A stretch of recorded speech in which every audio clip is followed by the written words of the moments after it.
Olá a todos que nos acompanham pelos meios de comunicação, pela internet aqui do Santuário São Judas Tadeu.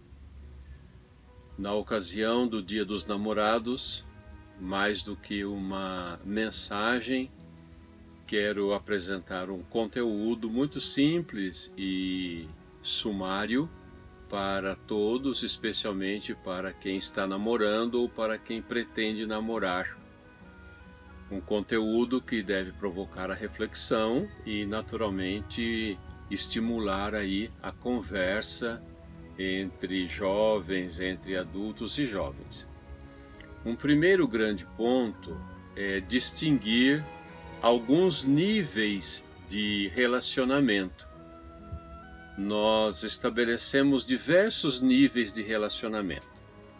Por exemplo, o coleguismo. Quem é o meu colega?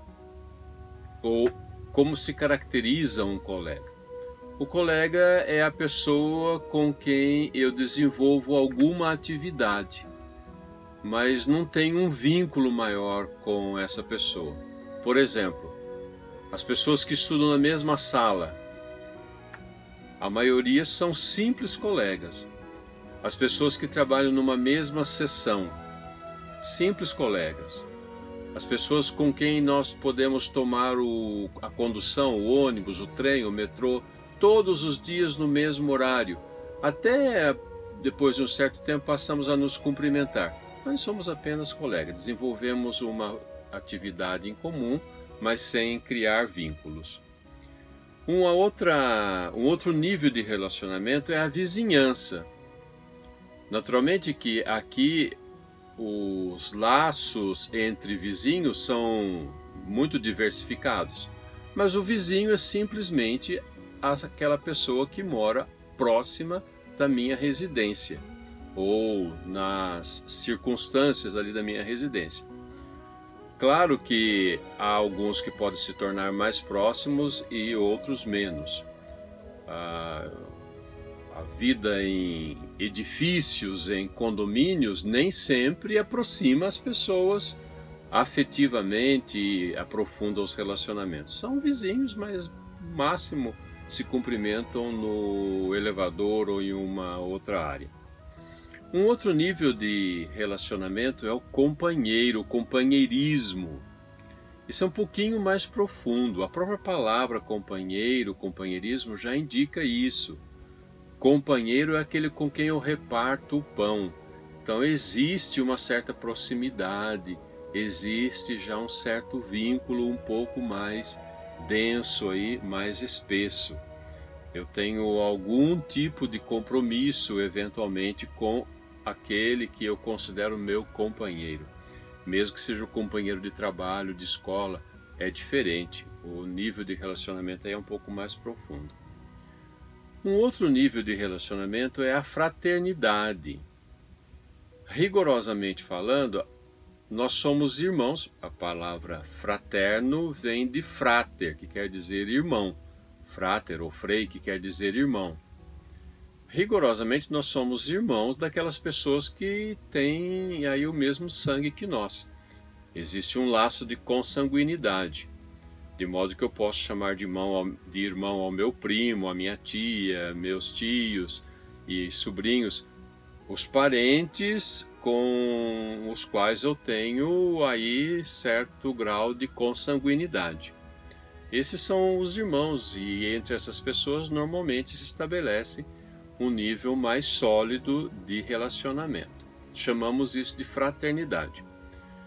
Por outro lado, também existe aquilo que se pode chamar de fraternidade afetiva. Irmãos de criação. Os pais adotam algumas crianças, se tornam irmãos uns dos outros pela simples criação. Não são consanguíneos, tem um laço afetivo que vai se aprofundando ou não. E mesmo pessoas muito queridas por nós, costumamos chamar de irmão, de irmã, devido ao laço afetivo que vai se estabelecendo entre nós. Um outro laço ou outro nível de relacionamento é a amizade.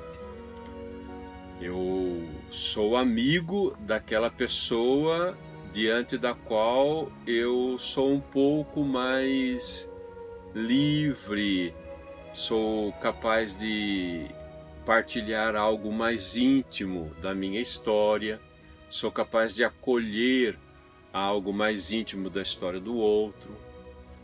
Além de um laço afetivo, nós criamos amizade normalmente com pessoas com quem nós sentimos uma certa empatia. Algo do afeto nos toca, nos une, nos aproxima. Mas passa disso. O amigo é aquele com quem eu sou capaz de dividir algo da minha intimidade. Com ele eu tenho certa intimidade nesse sentido, de revelar algo que é mais secreto meu e sei também acolher algo que é mais secreto dele, do amigo, da amiga. E estabelecemos também entre nós certa cooperação. Existem alguns irmãos e irmãs de sangue que são muito amigos, mas nem todos.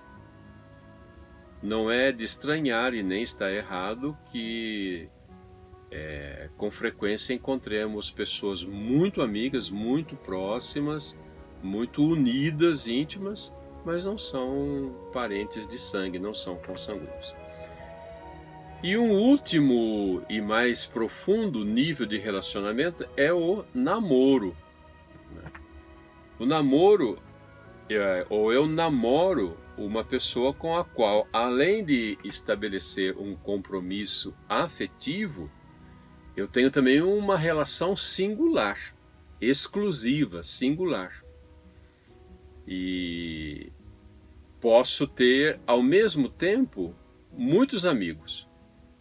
Posso ter ao mesmo tempo muitos irmãos, posso ter ao mesmo tempo muitos colegas, muitos companheiros.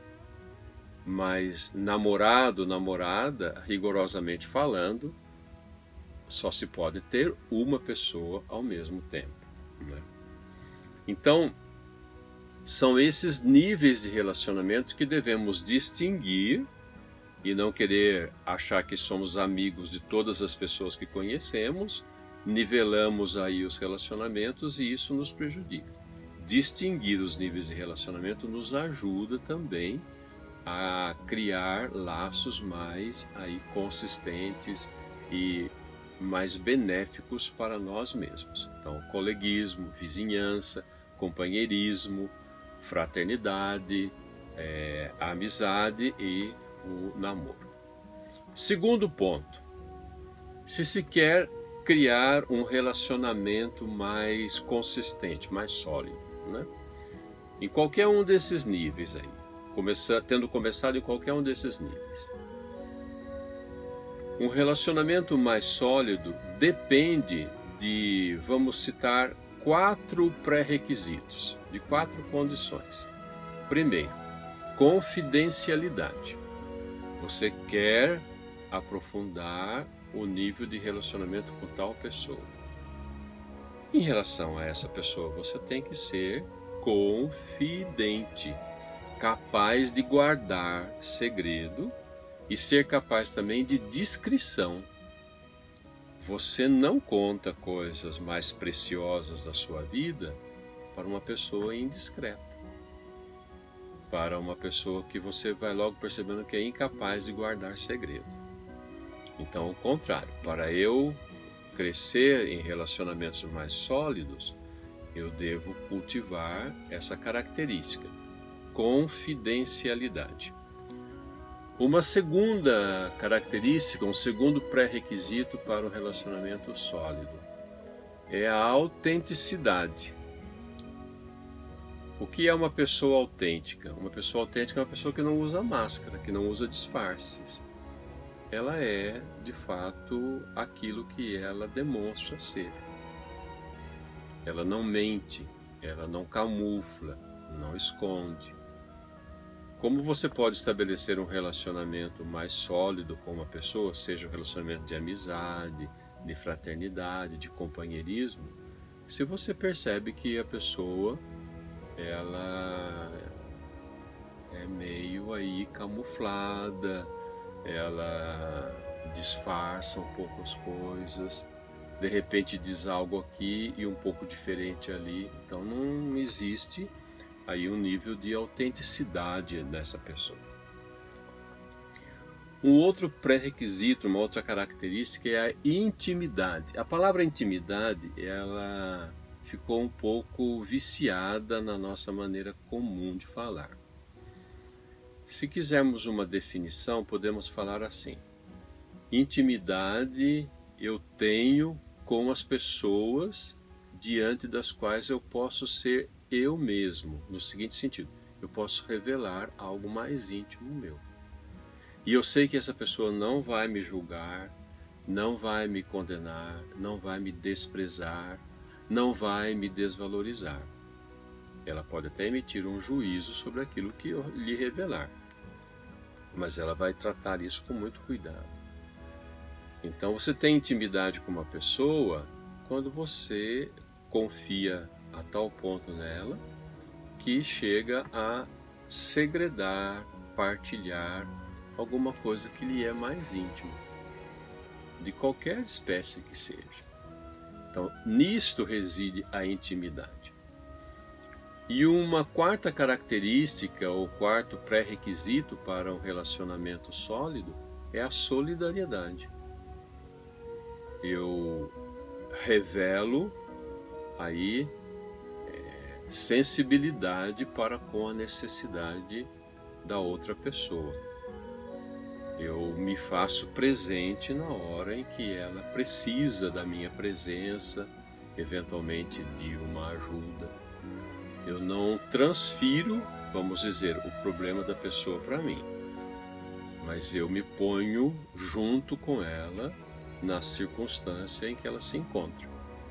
E ofereço a ajuda que sou capaz de oferecer e marco presença ali, sou solidário, sou aí consorte da pessoa naquilo que ela está vivendo ou atravessando.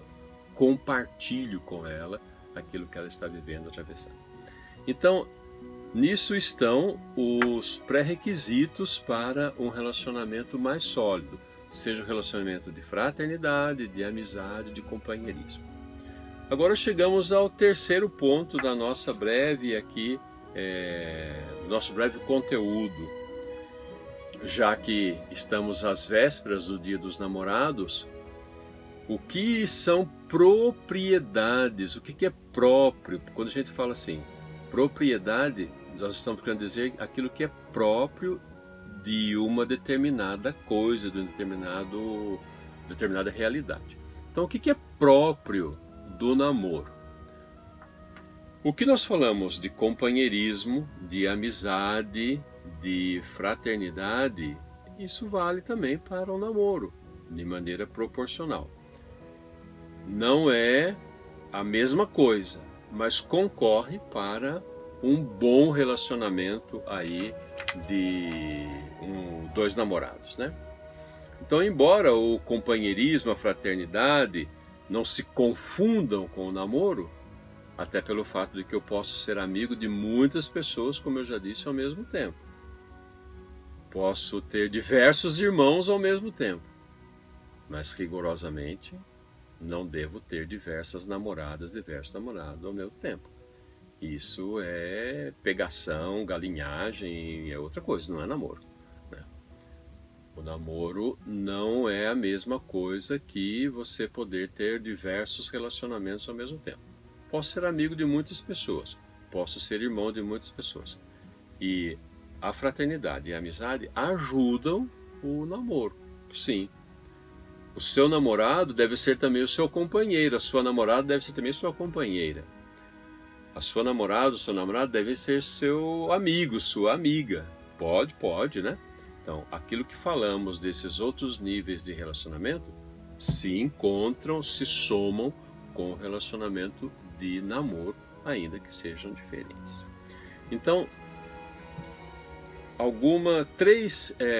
quatro características do relacionamento chamado namoro. O que caracteriza de fato o namoro? Primeiro ponto, exclusividade.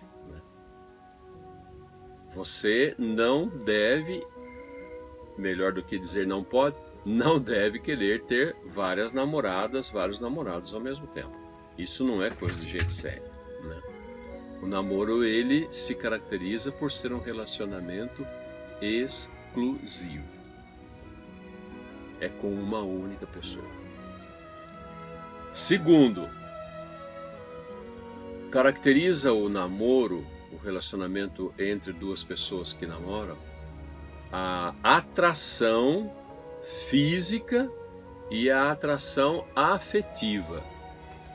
Em alguns casos, os dois nem sabem exatamente o que é que atraiu um ao outro, mas eles sabem que existe uma atração física, existe aí uma atração afetiva. Não sei, tem algo em você que me encanta, tem algo em você que me atrai. Pode chamar isso de empatia também, mas é mais do que isso. Existe algo na pessoa que me interessa para um relacionamento amoroso que é muito forte, que é muito atraente, como se fosse aí um ímã em relação ao metal, ao ferro, enfim. Então, essa é uma outra característica do relacionamento entre duas pessoas que namoram. Existe uma atração física, existe uma atração afetiva. Eu gosto da sua companhia.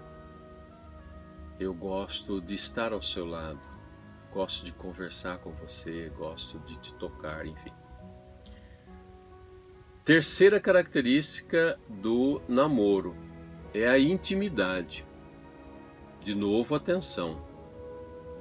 O mais comum é que quando se fala em intimidade, os namorados já começam a tirar a roupa e tocar-se um ao outro, trocando carícias e chegando às atividades sexuais, e não passam disso. Depois de um certo tempo, os dois conhecem todas as curvas do corpo um do outro, mas não conhecem a história do outro. Não conhecem como o outro pensa sobre a vida, quais são os valores, quais são os projetos para o futuro, quais são aí as opiniões sobre questões importantes da vida. Então, de novo, voltamos ao conceito de intimidade como conhecimento mais profundo um do outro. Senão nós ficamos aí, se ficar aí só no toque, na atividade sexual, é uma intimidade exterior e não uma intimidade interior. Necessariamente, a pessoa com quem alguém tem uma relação, uma atividade sexual, não é uma intimidade interior. Ficou no nível exterior. E isso só esvazia as pessoas. Só aí frustra as pessoas. O namoro exige intimidade? Sim, mas intimidade que toque lá dentro. Quero conhecer sua história, quero conhecer as conquistas que você já teve, seus gostos, seus pensamentos para o futuro, suas ideias para a vida, como que você lida com a dor, com a morte, com a perda. Conhecer você, não só a sua configuração exterior, mas seu interior. E uma quarta característica do namoro é o objetivo. Por suposto, quem procura um namorado, uma namorada, também a mais longo ou a mais médio prazo, tem como objetivo iniciar um namoro pensando em construir uma vida a dois, construir uma família, em estabelecer aí um vínculo muito mais profundo, que é depois do casamento, a noivado, casamento. Então você pode falar, mas eu quero namorar só para passar o tempo. Então isso é outra coisa, né? Não é namoro no sentido que nós estamos dando aqui. O namoro, ele visa isso, ele tem um objetivo, ele tem um propósito, ainda que isso seja processual, ainda que isso conheça um certo desenvolvimento. As 4 propriedades, características do namoro de verdade, como nós estamos falando: exclusividade, atração física e afetiva, sim, intimidade e objetividade, ou objetivo. Acho que se discutirem um pouco sobre isso, conversarem um pouco sobre isso, pode ajudar e muito nos relacionamentos que vocês têm, principalmente quem já está namorando ou quem pensa em namorar. Não brinque com a sua juventude, não jogue ela fora, porque é muito preciosa. Namore, mas namore de maneira correta, vai fazer mais bem para você e para a pessoa com quem você namora. Felicidades!